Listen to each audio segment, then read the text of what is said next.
When I was a child, my religious education was through the Reform Temple. So Reform Judaism is like Judaism light, L-I-T-E. So when I came back from Israel, I wanted to really learn what it meant to be Jewish. So I started going to a conservative temple in New York City, which was near my apartment, and I took some classes there. But in those classes, the emphasis again seemed to be on the Jews as a people, not on God and not on the relationship between the person and God, their creator. And that's really what I was interested in. So after a while, I stopped going to those classes because it sounded like the same thing I had already learned. And that's not what I wanted. It wasn't what I was looking for. I'm a student at NYU, which means I spent a lot of time in Washington Square Park. One day in Washington Square Park, a very handsome, older African-American gentleman turned to me and said, "Do you believe in God?" And this question was totally out of the blue. So I was like, I just looked at him, and I was like, well, I haven't thought about that for a really long time, like since I was 12 years old. So I have to think about it. But just him asking the question was really enough for me to start focusing more and really thinking about that question. So since I was in the park a lot, and since Mike, this African-American man, was also in the park a lot, I had the opportunity to ask him lots of questions, like, how do you know there's a God? And he answered as many of my questions as he could. One of the things he said was, well, the universe itself is an open book. This is God's creation, the whole entire universe. So when you see it, this is proof of his existence. I asked him many, many questions. There came a point where he said, your questions are getting more complicated. I can't answer them. Please go and find a Quran and open it to any page, and it will have some answers for you. So NYU, New York University, has a beautiful library. I went into the library. There were many shelves full of Qurans, but I didn't know which Quran to choose. So I just chose a pretty one. The one I chose had a red leather cover and gold gilt writing on it, and it was very impressive looking.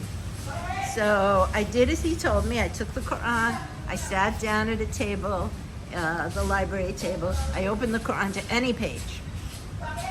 And the first verse my eyes fell upon, you know what it said? If you see a Jew behind a tree, kill him. I slammed the book shut, I threw it on the table. I was very angry. When I read this very bad translation, I slammed the Quran shut and I threw it on the table. I went down to the park and looked for Mike because I was really angry. And I didn't find him for a couple of days. So my anger was stewing inside of me. And when I did find him, I said, "What is this trash you told me to read? I'm Jewish, you know that. So this book is telling me that I should kill Jews." He said, "Well, what Quran did you get?" And I described the Quran with the gilt red leather cover, translated in the 1890s by a man named George Sales. So Mike told me, George Sales was a Christian missionary in the Middle East, translating the Quran so that he could bring people to Christianity. He hated Islam and he hated Muslims. Please go to a mosque and get a real Quran. So I did that. I went to the nearest masjid. Now, by this time I knew I should be a little bit modest going to a masjid. So I had a long Indian print dress and had a shawl over my shoulders, and I walked to the masjid. And when I get to the masjid, there's another African-American gentleman. He's standing at the door like this. He's the security guard. This was not a safe neighborhood, actually, that I had walked into. And he said, "Yeah, what do you want here?" And I said, "I'd like to get a copy of the Quran." And he said, "You Muslim?" I said, "No, but I'm interested." He said, "Well, you got to cover your head before you go in here." So I took the shawl that was on my shoulders, I put it on my head, right? And I said, "Okay, now, Then he says, "You married?" So I knew where this was headed. I said, "No, I'm not married. I'm not interested in getting married. I'm interested in the Quran. Can I go inside?" So finally he opens the door.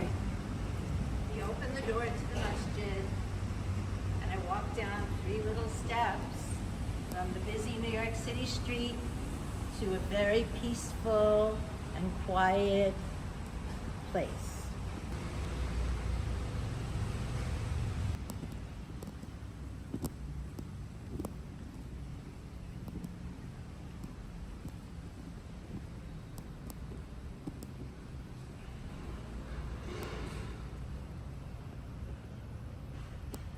I sat down on the beautiful green carpet, and I just looked around me. There was nothing, just carpet and a very calm, peaceful environment.